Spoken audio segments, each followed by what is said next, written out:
আসসালামু আলাইকুম ওয়া রাহমাতুল্লাহি ওয়া বারাকাতুহু। আলহামদুলিল্লাহি রাব্বিল আলামিন ওয়া সলাতু ওয়াসসালামু আলা আশরাফিল আমবিয়াই ওয়াল মুরসালিন ওয়া আলা আলিহি ওয়া আসহাবিহি আজমাইন।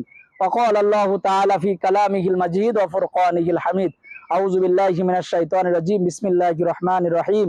ওয়া মিন আয়াতিহি আন খালাকা লাকুম মিন আনফুসিকুম আজওয়াজা লিতাসকুনু ইলাইহা ওয়া জাআলা বাইনাকুম মাওয়াদ্দাতাও ওয়া রাহমা। ওয়া ক্বালা আল্লাহু তাআলা সম্মানীয় দর্শক শ্রোতা ভাই এবং বোনেরা, পৃথিবীর যে যে প্রান্ত থেকে দেখছেন, শুনছেন, জানছেন, সকলকে আজকে অন্তরে অন্তঃস্থল থেকে শুভেচ্ছা, স্বাগত, অভিনন্দন জানাচ্ছি। যারা নতুন বিবাহ শাদীতে আবদ্ধ হতে যাচ্ছেন, নতুন বিবাহ করার চিন্তা করছেন, কপত কপতি যুবক যুবতী, কিশোর কিশোরী, নারী পুরুষ যারা আজ বিবাহ শাদী করবেন, বিবাহ শাদীতে আবদ্ধ হবেন, আজকের এই ভিডিও তাদের জন্য। বাসর রাত্রে স্ত্রী যদি হায়েজ অবস্থায় থাকে বা হায়েজ হয়, তাহলে স্ত্রীর সাথে ওই রাতে সহবাস করা যাবে কি যাবে না, কোরআনুল কারীম, আল্লাহ রাসূলের হাদিস এই ব্যাপারে কি বলছে, এটা আমরা জানার বোঝার চেষ্টা করব ইনশাআল্লাহ। ওমা তৌফিকি ইল্লা বিল্লাহ। সম্মানীয় দর্শক শ্রোতা ভাই এবং বোনেরা, আল্লাহ রাব্বুল আলামিন সূরা রুমের ভিতরে বলছেন, ওয়ামিন আয়াতিহি আন খালাকা লাকুম মিন আনফুসিকুম আজওয়াজা। পৃথিবীতে আমি যত নিদর্শন দিয়েছি, এই নিদর্শনের ভিতরে একটি নিদর্শন হলো তোমাদের থেকেই তোমাদের স্ত্রীদেরকে সৃষ্টি করেছি। এই নিদর্শন কেন দিয়েছি, কেন স্ত্রী সৃষ্টি করেছি? লিতাসকুনু ইলাইহা, যেন তোমরা প্রশান্তি লাভ করতে পারো, তৃপ্তি লাভ করতে পারো, যেন তোমরা শান্তির জান্নাত লাভ করতে পারো।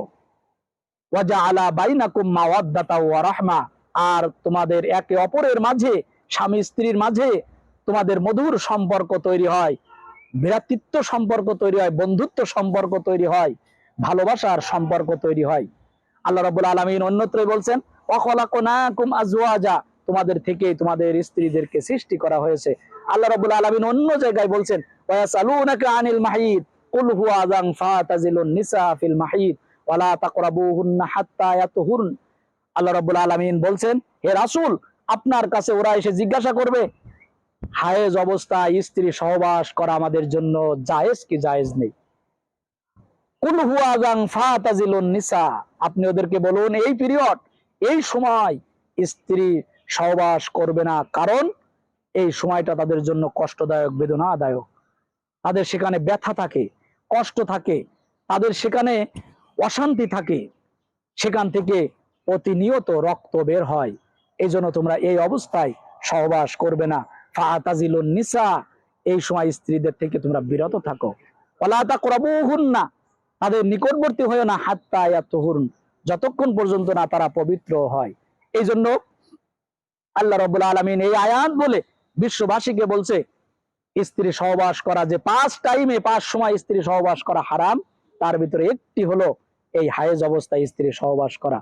এই হায়েজ অবস্থায়, তাই বাসর রাত্রে হোক বা যে কোনো রাত্রে হোক, যে কোনো সময় হোক, বিবাহ শাদী করার পরে স্ত্রীর হায়েজ হলেই স্ত্রীর সাথে সহবাস করা যাবে না। তবে বাসর রাত্রে এই স্ত্রী সহবাস বাদে আপনি অন্যান্য যত উপভোগ আছে, অন্যান্য যত কথাবার্তা আছে, যত মলিন ব্যবহার আছে, আপনি সবগুলো করতে পারবেন, কিন্তু স্ত্রী সহবাস আপনি করতে পারবেন না। এই জন্য আল্লাহ রাব্বুল আলামিন এই বিষয়টি আমাদের বুঝার, উপলব্ধি করা তৌফিক দান করুন, আমিন। আসসালামু আলাইকুম ওয়া রাহমাতুল্লাহি ওয়া বারাকাতুহু।